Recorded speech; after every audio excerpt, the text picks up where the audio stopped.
to the Pig Standard Pod. Merry Christmas. Happy New Year. Yeah, because this will drop on. We're a little late because we had some family holiday life and crazy basketball and just life. So yeah, this one's gonna drop Friday. Yep. And be our last episode of the year. I know. That's crazy. This is 14. For 14 weeks we've been doing this. That seems not as long. No. When you put it in weeks. Yeah. But I mean that's still how many months? Almost 3.5. Yeah. Dang. I know. I'm proud of us. I am too. It's fun to like look on Spotify and we can actually like scroll a little bit now. Yes. Down and there's like enough episodes to scroll. Yeah. It's fun. Oh, I'm super proud of us. I also I have need to, like, lean back. cold this week, so I apologize if I'm a little stuffy. Everyone's sick. Oh, it's so bad. But, oh well, what are you going to do? Oh. Just get through it. Yeah. Anyway, do you have an underrated compliment for us this week? Oh, okay. This one I think is very appropriate because of the holidays, but I love being told that I like gave a great gift or like I'm a good gift giver. Yes. That's such a good compliment. It makes me feel so good. No. I had so much joy watching my family open their gifts this year because I felt like I actually did pretty good this year. No, there's like, I love to give gifts. I hate watching people open my gifts, even if I know it's something that they really want. Like literally, like I can like feel like my face getting hot when I like get. Really? Yes, it makes me so nervous. Even if it's someone you're like really close to. Yes. Huh. See, I loved it this year. I was like popcorn. I was like, keep going. Like, oh, you missed one from me. Like here. Yeah. I was loving it. But that's interesting because I hate opening gifts. Yeah, that too. Yeah, hate that. Cause, well, I pretty much always just like have the same reaction. Cause then I'm like, oh, if I react like more to one person's gift than the other, like the whole thing is just stressful to me. I just get stressed out. Okay, do you come from a family that opens all at once or has to go around and open one at a time? So, our family, it's kind of just like random. Like whatever happens, happens. But my mom, so I have the 3 younger brothers, and like all of their stuff is like pretty similar when they get it. So like if they all get like a hoodie, she'll just like give them all the hoodie. They'll open it. But like I don't know, our Christmases are pretty low key. Normally like we have like one big gift and then like that person will just like open. But then again, like there'll be a sibling like not there, like going to get something to eat. Like I don't know. It's just like there's too many of us to like be that organized. Yeah. But it's good. Okay, mine. And I feel like maybe we've kind of said this one before, but I love it when people say like, I feel so seen when I'm around you. Like if I can create that like safe space for people and make them feel seen, like that is one of my top goals in life to do. And so like when people acknowledge that I am doing that, it just makes me so happy.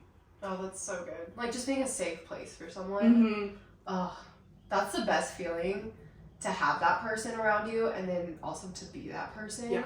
Like that's just, I think, peak humanity. Yes. Is like making other people feel seen and understood. Yeah. That's really sweet. But anyway, yeah, so those are ours. Did you have another one? No. I just had one this week. That was out. Yeah, that was it. But anyway, also if you guys can hear the road, I feel like we couldn't hear it in the last episode we did here, and so it should be fine. But like the road that I live on, it's really, it's snowing again. I know, guys, it's like magical. I wish you could see it. It's actually pretty. Flurries. Yeah. But anyway, okay. We have a couple like of topics this episode, but we kind of just want to start off and talk about how the holidays change when you get older, and it's sad because you realize it, and they just like the magic or whatnot definitely starts to go away. Like not all siblings are together in the same house, and like gifts are different. Like I don't know, so it's just weird, and I feel like this Christmas did not feel like Christmas to me. See, I want to know why. Okay. But mine did. Okay. And then I think we can compare. Okay. Okay. Because this was your first Christmas married. First Christmas married, which was so special. Yeah. And like I think it brought a whole new like magic to it. We had spent Christmases together before, so this wasn't like the first time spending Christmas together, but obviously being married added that extra layer of excitement. And then I was back with like my parents sleeping in my childhood bed. Like Yeah. I did the whole thing, so I think it was different for sure, but I still feel like we got to do like all the things we typically do. Got to spend like a lot of one-on-one time with my siblings, which was really nice. But like our roles looked different this year. Like we were no longer just kids like trailing behind mom and dad, and like they were like, you know, organizing everything for us and kind of like making that magic happen for us. It was more like us all collectively like choosing to like, okay, let's make this magic happen together, but knowing we all are gonna have to put in effort. Like we're gonna have to make plans in our schedule to all be together. And I think the saddest part is, and maybe it's not sad, just the reality of it is like I know it's probably not always going to be like this. So I think just knowing this year was really special and getting to enjoy it fully was really fun for me. And Jake was there with my family, and like now we're spending time with his family. So I just feel like it all came together like really seamlessly, and I was just really happy. That's awesome. That's so sweet.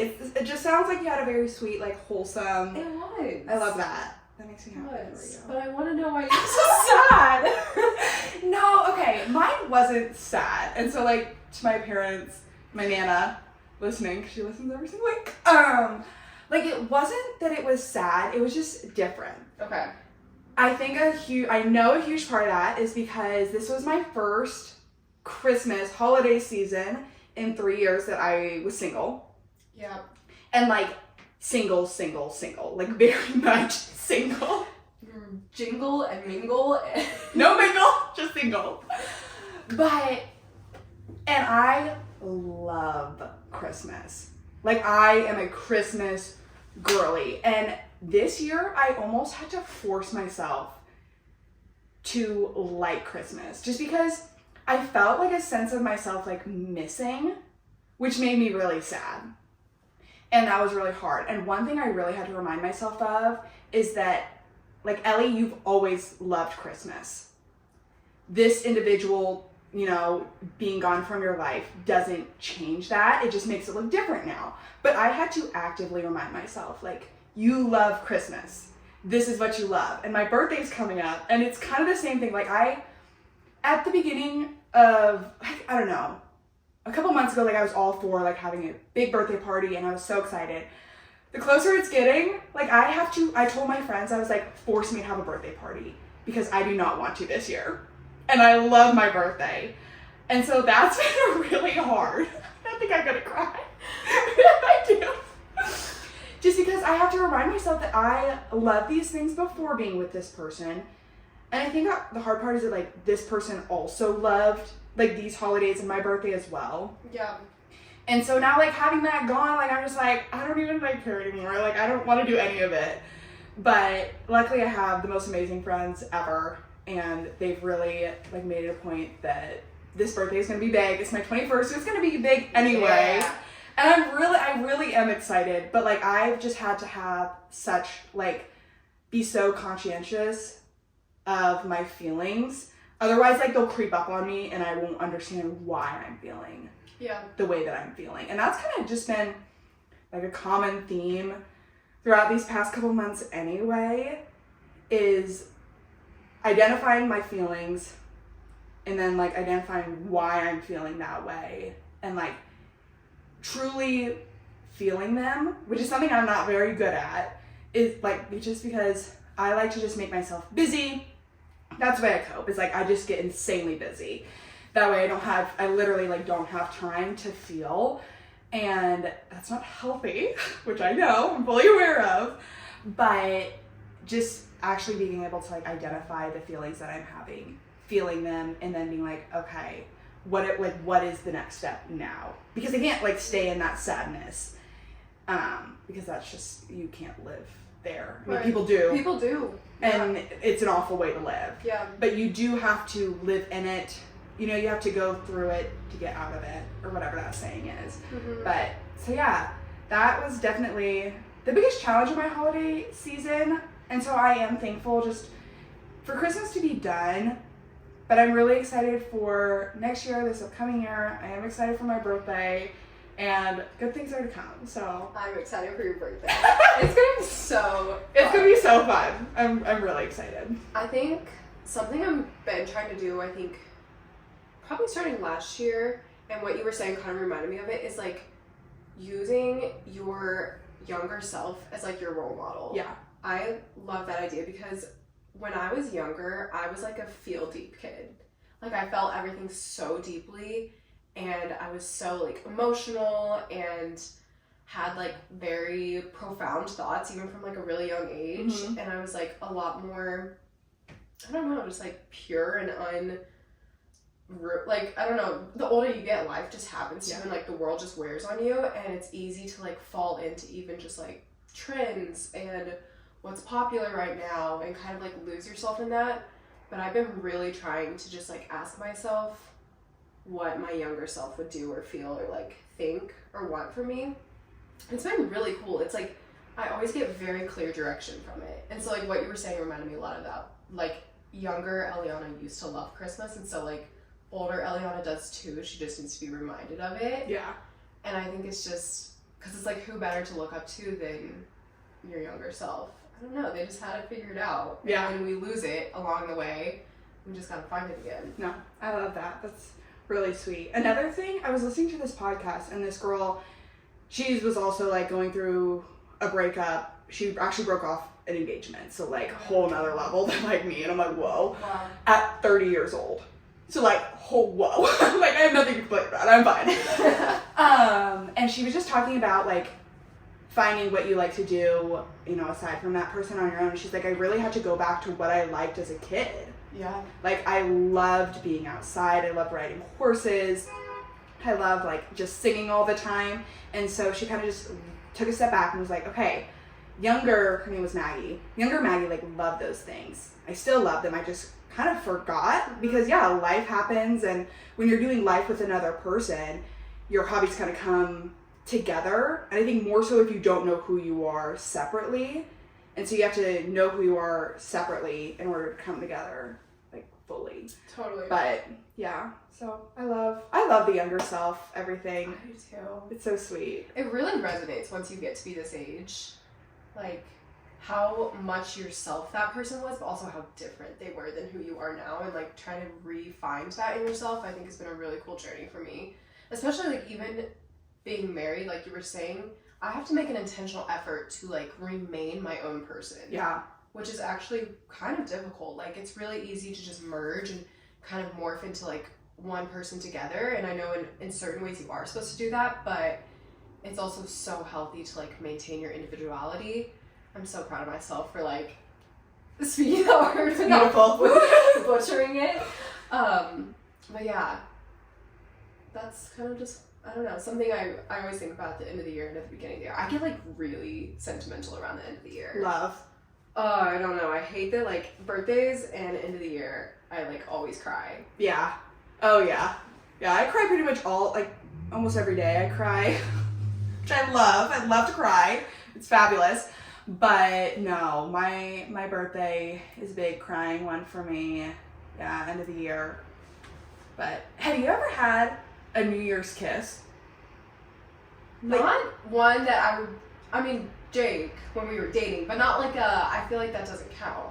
why? Well, I mean, it's by definition, I guess, a New Year's kiss, but I think when I think New Year's kiss, I think it's like kind of a guy, like someone you're just starting to talk to, or like even a stranger you bumped into at like a party, like that's like the, I don't know, traditional Generic, yeah. New Year's kiss. Okay. Have you, I mean, I'm assuming you've had. Never. Never? Ever. Never, ever. Have you been in like situations where you were just like felt awkward to kiss? No, just never. It just never happened. Well, it's like if you don't kiss, what do you do? Like, kissing is awkward, especially if you're in front of like parents or, you know, close friends or whatever, but like not kissing is also awkward. Correct. What was your wedding day kiss like? This is totally off railing, but Wedding day kiss was a blur. I blacked out. Okay. I don't even know. We do have a photo of the kiss, and I think my arms were like around him, so it actually kind of blocked the face of it. ooh, I don't know love. how I feel. Like maybe I liked Maybe? I don't know. Maybe I liked it, but we did practice. I wanted an arched back situation, like a very, not like a dip, but like a very like I was very arched. Yes. Kind of like Yeah. whimsically like lounging on him. Yeah. And do you remember how long it was? It wasn't insanely long. All I know is that I got it because your videographer, their camera died. Like, really? Yeah. Annie and Kate's? Yes. Oh my gosh. And he was videoing. so yeah, I ended up, for your guys' wedding video, I ended up sending her what I got. And it was on my phone. So like it was not as good. But yeah, like it literally like died the second of your guys' kiss. Wow. Yeah. That's just, yeah. I know.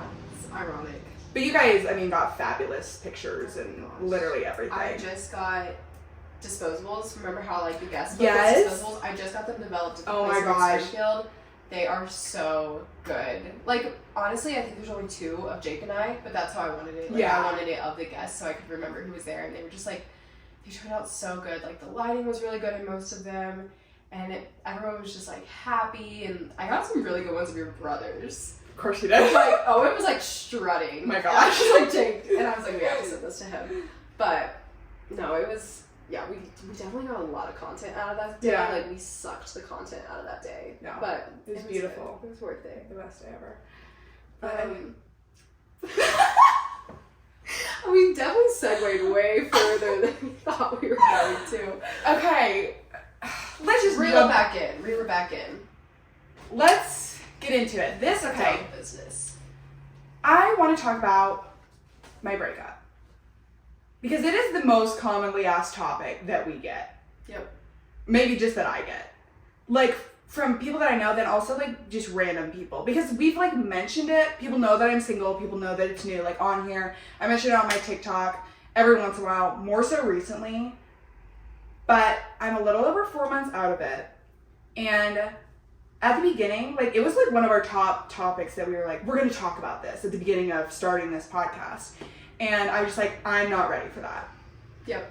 I'm not ready for that. The situation isn't ready for that. Like there were too many moving pieces going on to be able to talk about it. And for me to talk about it, like, in a loving, respectful way. Not that I haven't this whole time, which is one thing I want to talk about that I've been really proud of myself of, is, and I suggest everyone to do this going through a breakup. It is so hard, but it is so worth it. And you feel so much better as an individual, is like, do not talk bad about the person that you broke up with. Like, no bad things. And that was one thing that I said to my family the second I came, like, home.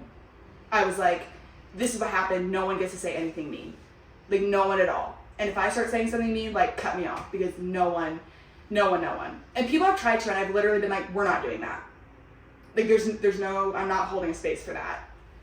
And it was really hard at first. Yeah. It was really hard because I was like, I wanted to just be mean and nasty. And I was in a couple ways, but just setting that standard for the people in my life, and then also me, and then just being able to hold each other accountable was one of the best decisions that I ever made in my entire life, I think. And saved me a lot of, like, back-ended heartache that I think I would have gone through if I would have done that. Not saying that I did everything perfectly in the breakup, because I did not, because I'm human, but that was one standard that I just held myself to, that I was really proud of myself.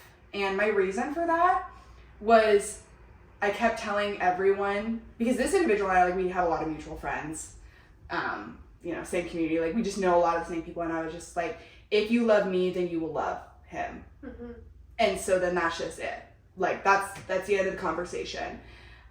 You can speak, you know, truth in a nice way, but if you love me, then you love him, and you're going to respect him, and I'm going to respect him. And I probably did it to, like, a fault, honestly, because I ended up, like, destroying myself in the process of it, because I didn't think that I was allowed to have these emotions of sadness and anger and confusion, just because I was like, you made this decision, like, this is on you, you don't get to feel this way. And, like, that's what I was telling myself. And so for, I would say, the first 2 months, like, I was running myself into the ground, and I was like, I don't know what's going on. Like, and it took my therapist just looking at me and being like, hey, you need to take a break. You are so empathetic to the situation, to him, and to other people, but you were completely abandoning yourself and not being empathetic towards yourself at all. And, like, just because you're the one that broke up with this individual does not mean that you do not have the right to all of these emotions as well. And so that's one thing that I really try to just emphasize and tell people going through similar, maybe a little bit different situations, is just that all of your feelings, all of your emotions are valid, even if you don't know why you're having them or where they're coming from. Like, you are allowed to feel whatever you're feeling and then go from there. But yeah, that was just something that was really hard. And yeah, I don't know. That is so hard. I think a lot of people, there's a lot more of a blueprint, for lack of better words, for the one who got broken up with. Correct. There's a lot more natural empathy there because it was unexpected. You had really not a lot of control over like what was going down. I mean, you were being the receiver of like the information and everything and their feelings, but there's not like, it's not talked about a lot to be the one who breaks up with them. Yeah. Because when you're that person, you had the time and space to think it over. It was premeditated. You were having these feelings, and like you're saying, you chose to make that decision for yourself, but you are still allowed to feel sadness and heartbreak and missing that person, even though you can say, yeah, but it was my decision to end it. You're still, like, I think you were ending it for the long run of your life. You know, thinking about the bigger picture of what you wanted in your life, but it doesn't mean that you can't miss, like, those moments. And like you're saying, the holidays, your birthday, like, that's so hard. Yeah. And it's like, I'm so glad you've been so authentic and vulnerable with this journey, because I do think it's something a lot of people need to hear, and people who are in similar situations as you, being the one who was the person to end things. Because in a lot of ways I really respected how you're handling it, but I had no idea of what that was internally doing to yourself by building such like a wall around it and protecting it so much. And like, I think those were great intentions. I think it was overall a great thing to do, a great way to respond, versus like tearing them down and just being really nasty about everything. But I can see how that like caused you to not be able to feel like you had the right to those emotions. Yeah. But yeah. And one thing that my therapist said too, and you kind of touched on, is that you can make the right decision and still like grieve it and still mourn over it. Which that concept didn't make sense to me, because I was like, I made this decision. I know that it was the right one. And so then like I'm not allowed to be sad. And that is not true whatsoever. Making that decision was one of the hardest things I've ever done in my entire life. Yeah. And like I find a lot of, okay, this is gonna sound bad, but like pride in it now, and not in like a bad way at all, but just like knowing that I can stand up for myself in that way.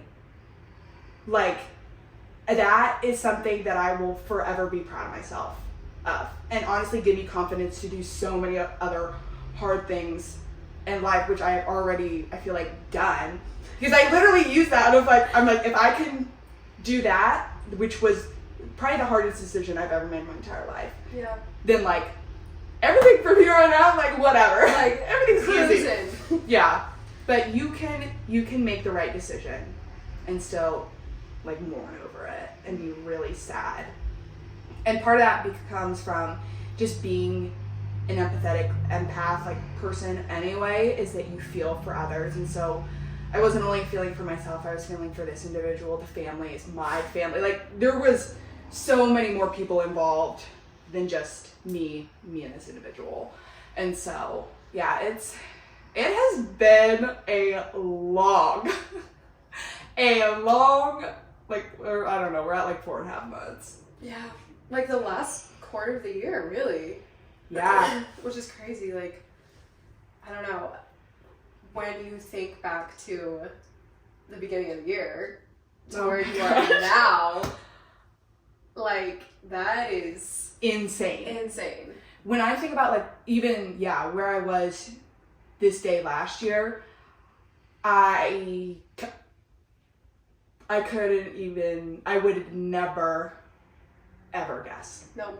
Ever. Which terrifies me for next year. Dude, I know. I'm starting to get like this, like I know there's the possibility of so many good things happening in 2024, but also to think like there's gonna be so many hard things too, and like the person I am right now could look totally different in 365 days.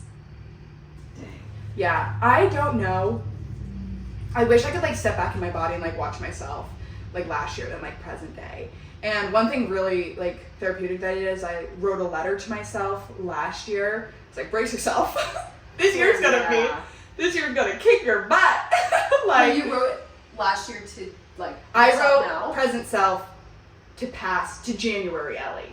Oh. Yeah. You should write one to Future December Ellie. Yes, I'm going to do that as well. Yeah. I'm gonna involve that like in my vision board, like everything. But and when I was writing stuff down, I was like, you poor girl. You have no idea. You have no clue. And that's okay. Like, yeah, I don't know. And I keep thinking, would I do anything differently? And I think I can confidently say no. No. Yeah. Which is insane! It is insane, but like that's just life. Like, It is. The hard brings the good. Like, yeah. The rainy days bring the sunny days. Yeah. And yeah, sometimes it sucks like when you're in the trenches of it that it has to work that way, but I don't know. I just really feel like you can't truly enjoy the good unless you go through the bad. No, 100%. And the best way I could describe it for those first like 2 months, still like every once in a while now, because 4.5 months. Like that's not a long time. It feels like it's been 8 years. Feels like it's been a long time. That's definitely the hardest portion of life. Yes. It's gonna only get easier. Correct. But like I kept feeling, and this is the best way I can describe it, it kept feeling like I was in one of those like tanks that they fill up the water and like you're in it. And I was like, I can't breathe, like I need to get out of here, like I need help. Worst fear. Yes. And like, but that's like I would have nightmares of like waking up and like being in that. Like it was horrific. Or like I would just be in class and like that feeling would start coming. And I was like, I can't do this. I can't do this. But like in those times and like when I let myself almost like drown in a sense of like those feelings. So I felt like I was like swimming up from like fear. Mm-hmm. So I wanted to like avoid that, and like sadness and like just the uncomfortableness. I was like, this is so uncomfortable. Like I need to get out of here. But like I had to let myself like fully like drown in it and like fully feel it to like get where I am now. Wow. But it was so hard. It was so hard.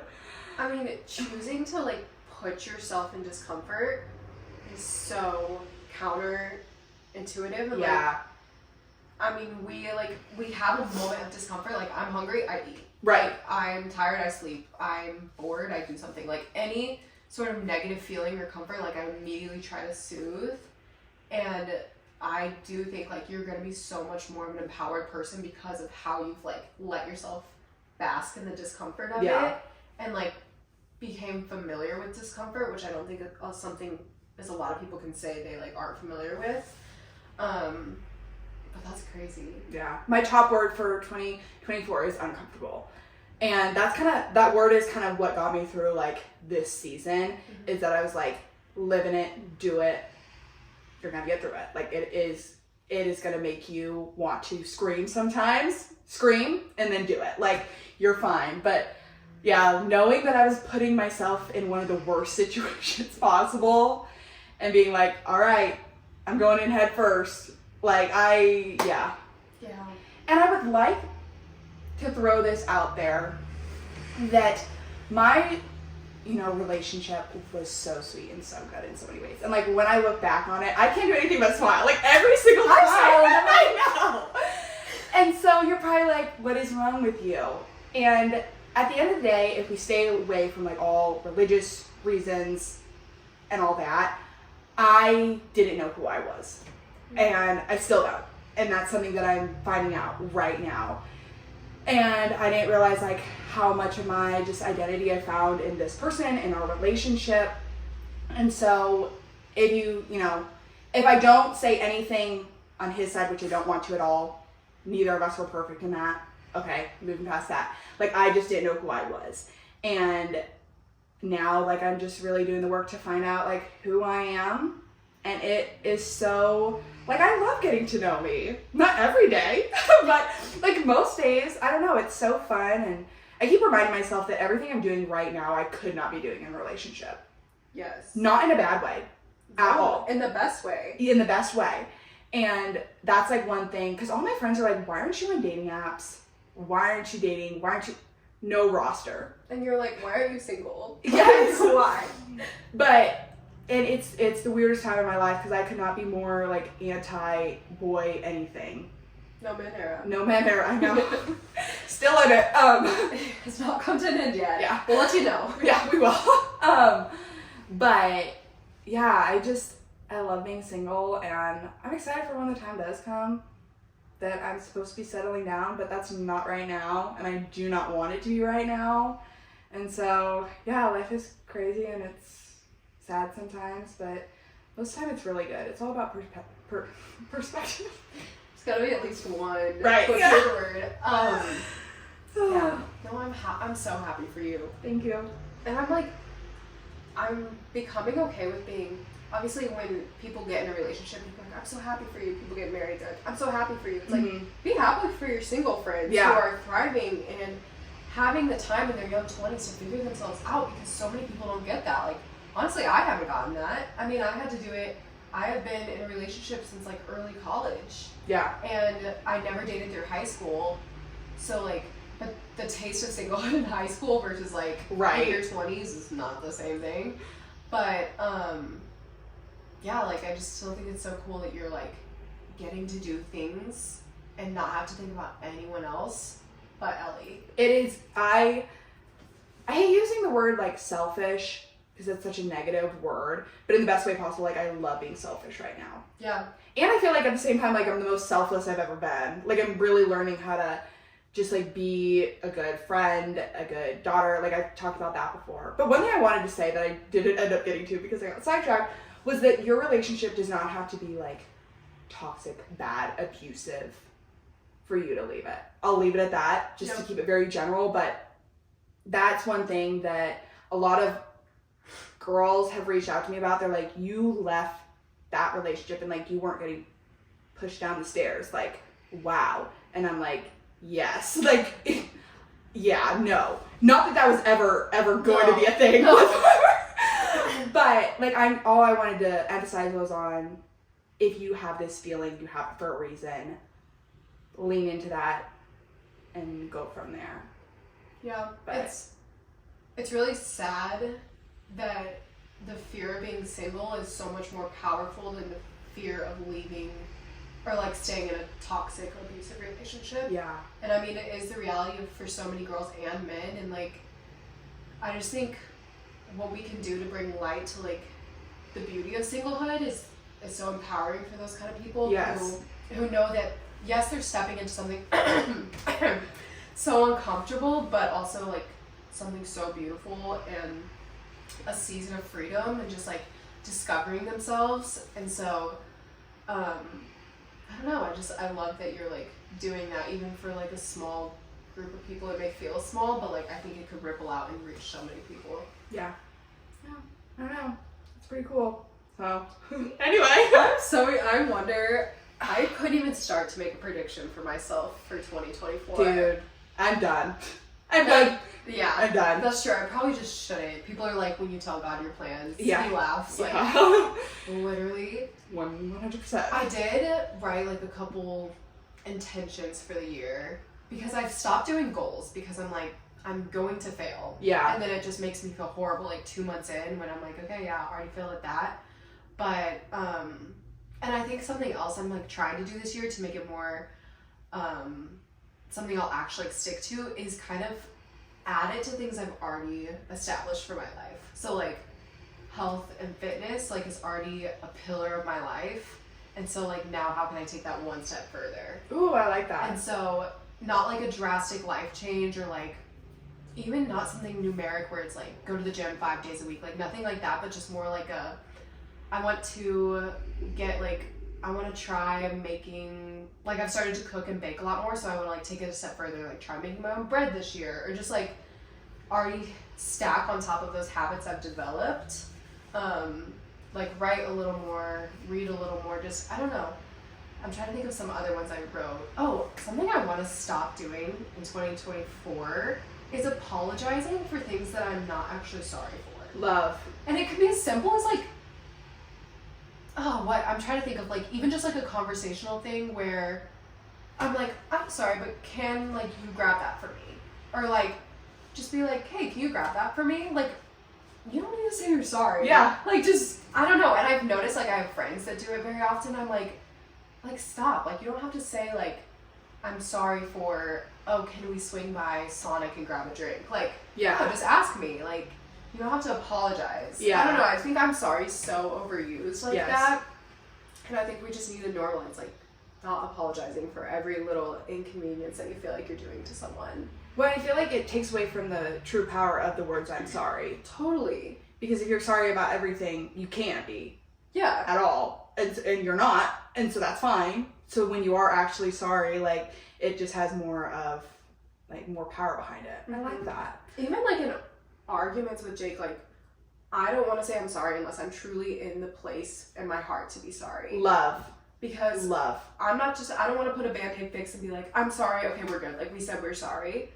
Like, I'm going to dwell in it as long as I need to until I'm actually ready to be there. And then I can say I'm sorry and my actions can follow it. 100%. Yeah. So, that's just a little thing I thought of. No, I Like, love that. Yeah. One thing that I am really focusing on, and this kind of goes with, like, you're not setting goals and more about intentions, but I, right now, am trying to figure out my why behind my how, because I feel like the how, like, matches, like, the goal.